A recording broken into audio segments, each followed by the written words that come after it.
Vamos agora para a questão 14, questão relativa aos assuntos trabalho e energia. Ele pega aí a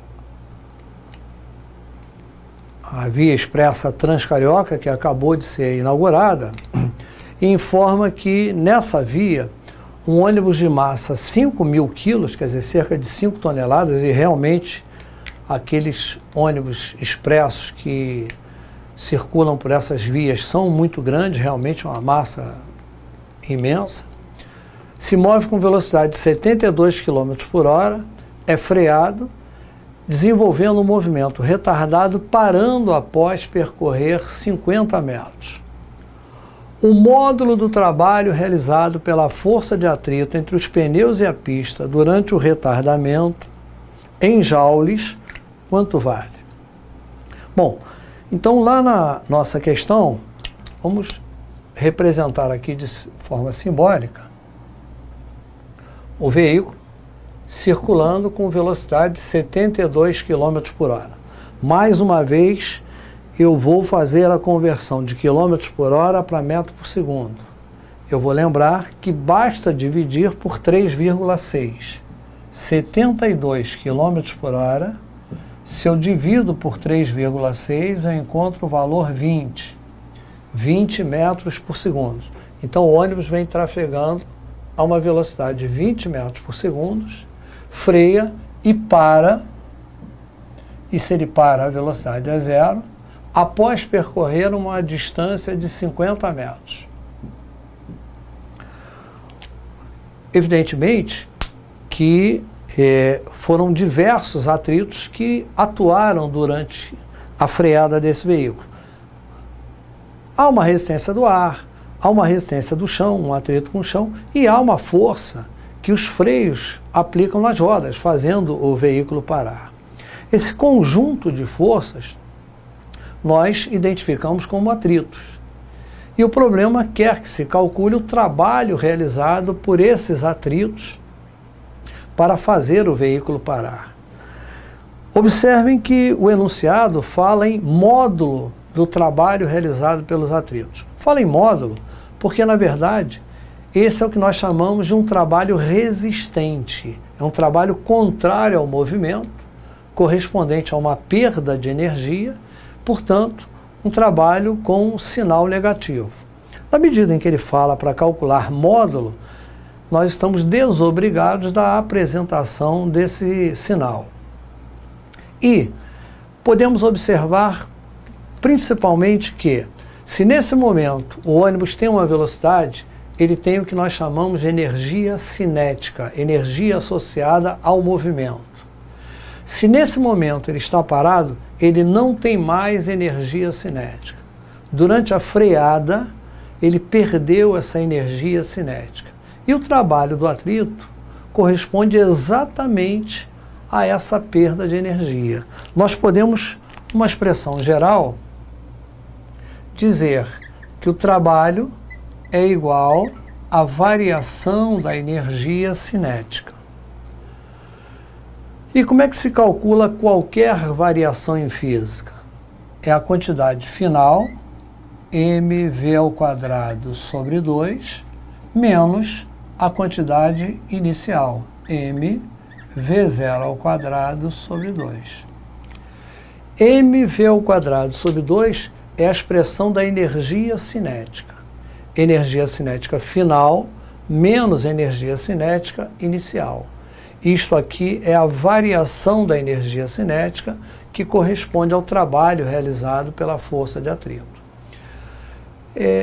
Querendo fazer uma análise rigorosa, poderíamos dizer que durante a freada deste veículo atuam as forças peso, a componente normal da superfície e os atritos, que seriam contrários ao movimento.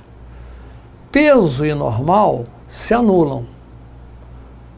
Sobram os atritos, que seriam o que nós chamaríamos aqui de força resultante.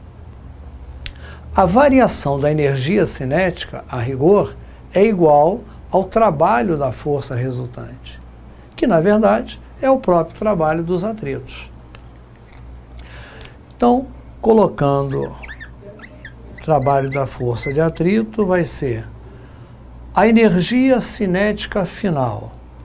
É a massa do ônibus, que é 5 vezes 10 elevado a 3 quilos, vezes a velocidade final, que é 0 ao quadrado sobre 2.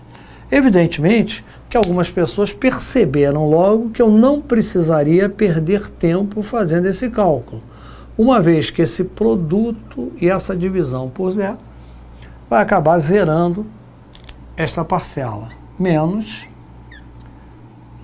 a massa, que é 5 vezes 10 elevado a 3 quilos, a velocidade inicial, que é 20 ao quadrado sobre 2.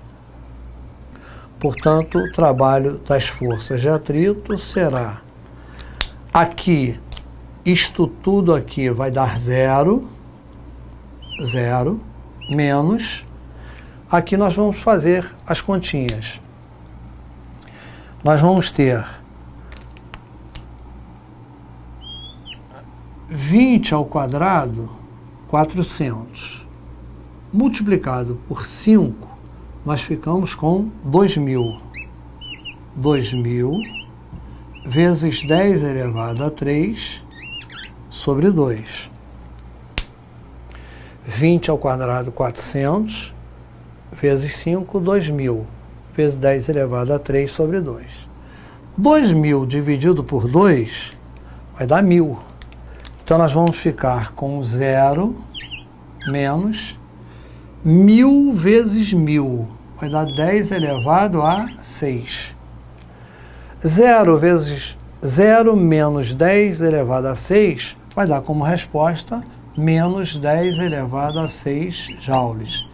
Essa foi a quantidade de energia que o ônibus perdeu durante a freada.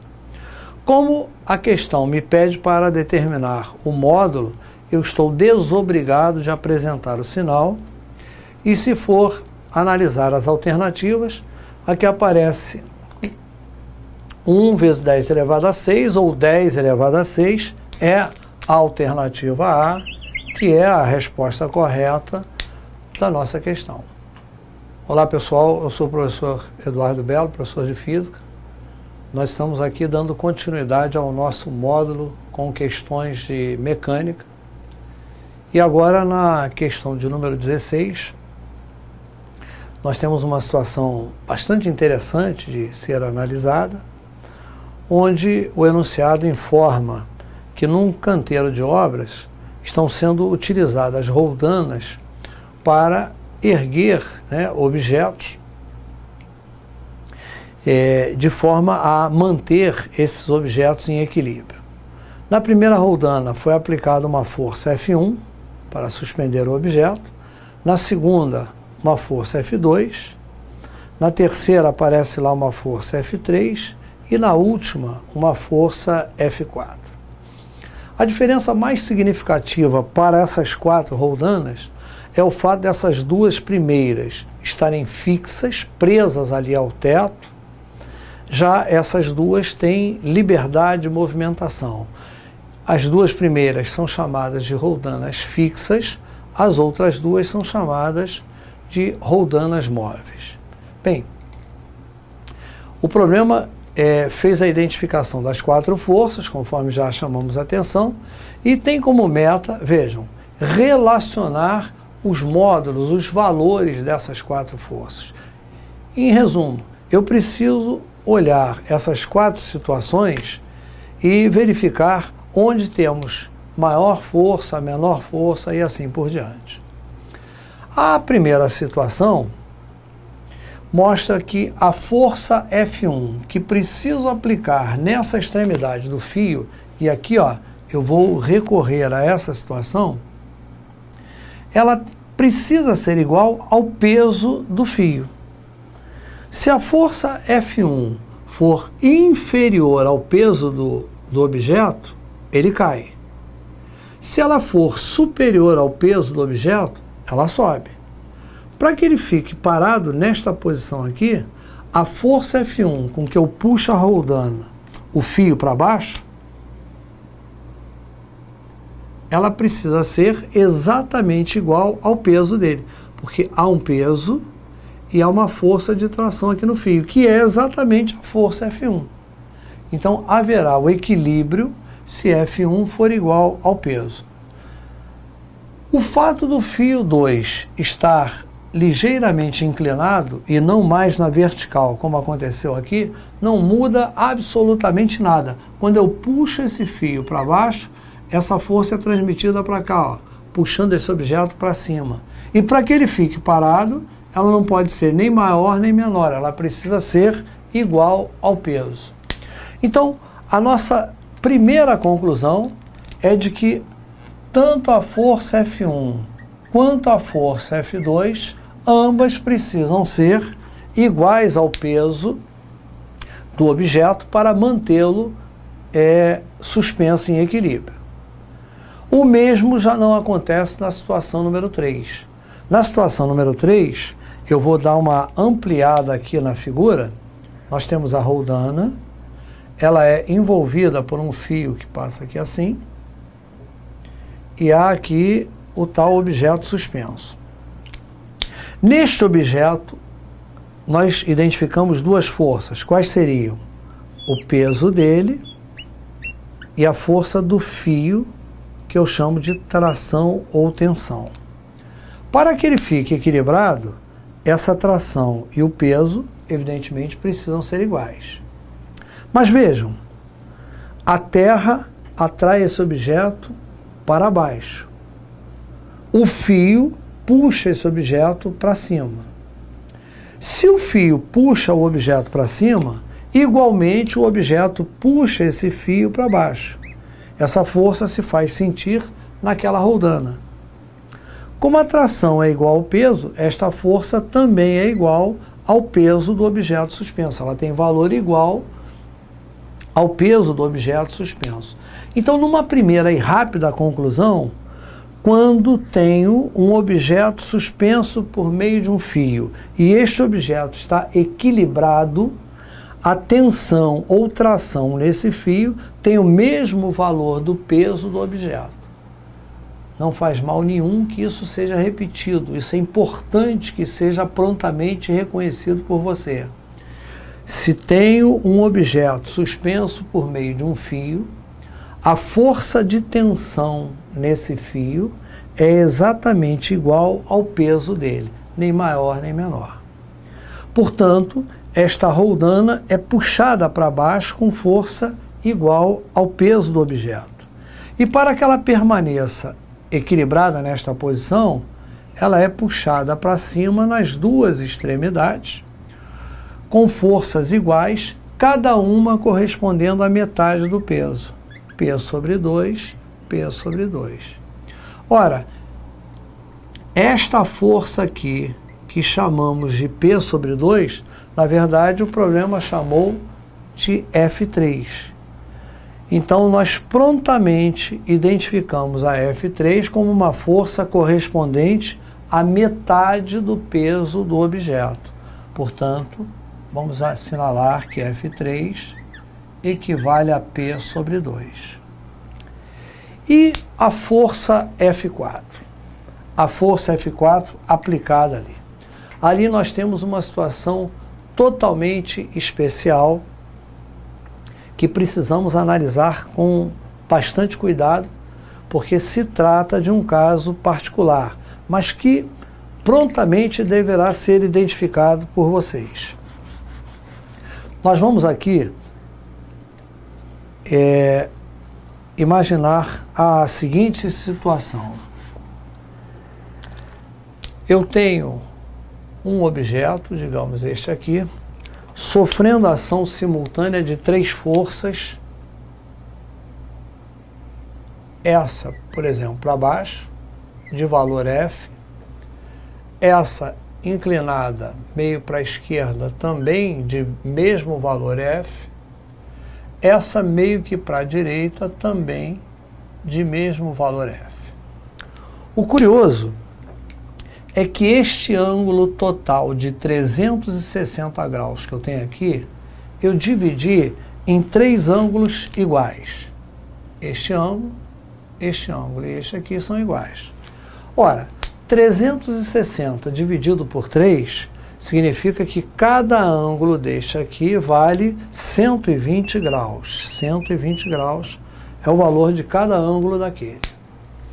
Bem, eu tenho 3 forças de módulos iguais, de valores iguais, no meu exemplo as 3 valem F, formando entre si 3 ângulos iguais. Eu vou somar essas forças. Por exemplo, eu posso começar a minha soma com estas duas aqui de cima. Eu vou usar a regra do paralelogramo. Faço uma paralela e com o mesmo valor a uma delas, paralela e com o mesmo valor a outra. Da mesma maneira que o ângulo aqui vale 120 graus, o ângulo lá em cima também vale 120 graus. A soma dessas duas forças irá resultar numa força para cima aqui. Esta seria a soma das duas que, ora, estou neutralizando na figura. Mas vamos observar que interessante. Como este ângulo e aquele lá de cima é de 120 graus, e a soma dessas duas forças é representada por esta seta, por este vetor aqui no meio, que é bissetriz desse ângulo, este ângulo aqui, só este ângulo aqui, vale a metade de 120, portanto ele vale 60 graus, só este ângulo aqui vale a metade de 120, 60 graus.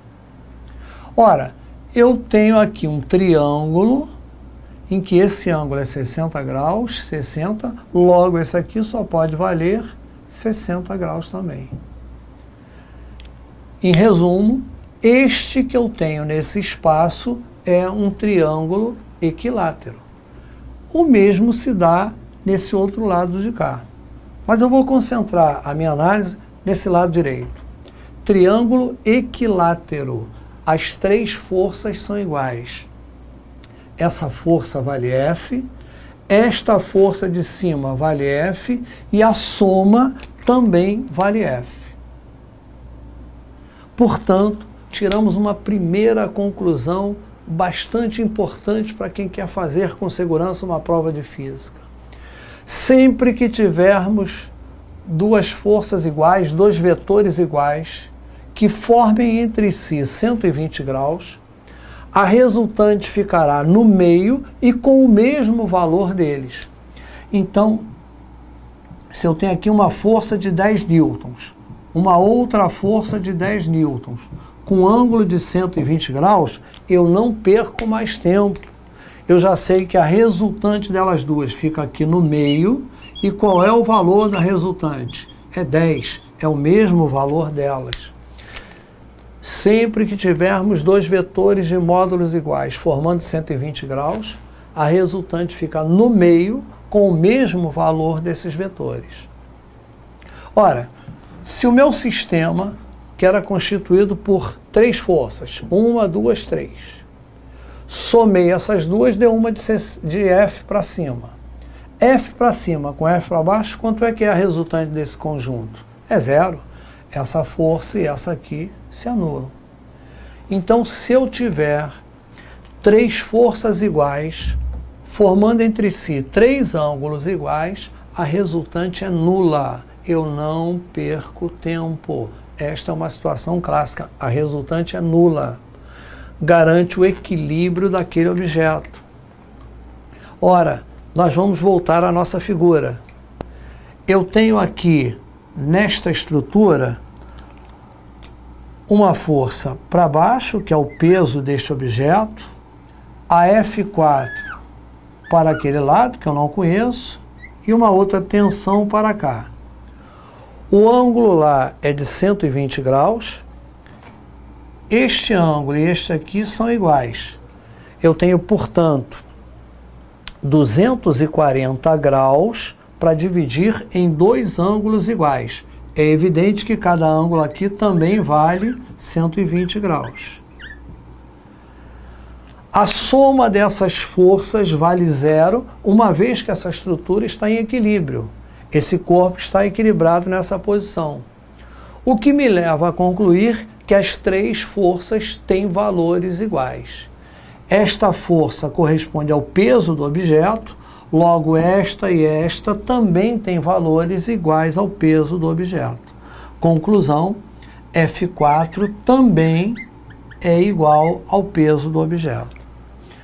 Portanto, as forças F1, F2 e F4 têm valores iguais entre si, embora sejam situações de aparente diferença. A F3 é a menor força dentre todas nesse sistema, ela corresponde à metade do peso do objeto. Se formos analisar as alternativas, F1 igual a F2 igual a F4, e elas são maiores do que F3, uma vez que F3 corresponde à metade do peso do objeto. Então nós temos aqui, na alternativa A, a resposta correta para a nossa interessante questão. Então não esqueça, duas forças, dois vetores de módulos iguais que formam 120 graus, determinam como resultante uma força, um vetor no meio, com o mesmo valor deles. Três vetores iguais, formando entre si três ângulos iguais, determinam resultante nula para o sistema.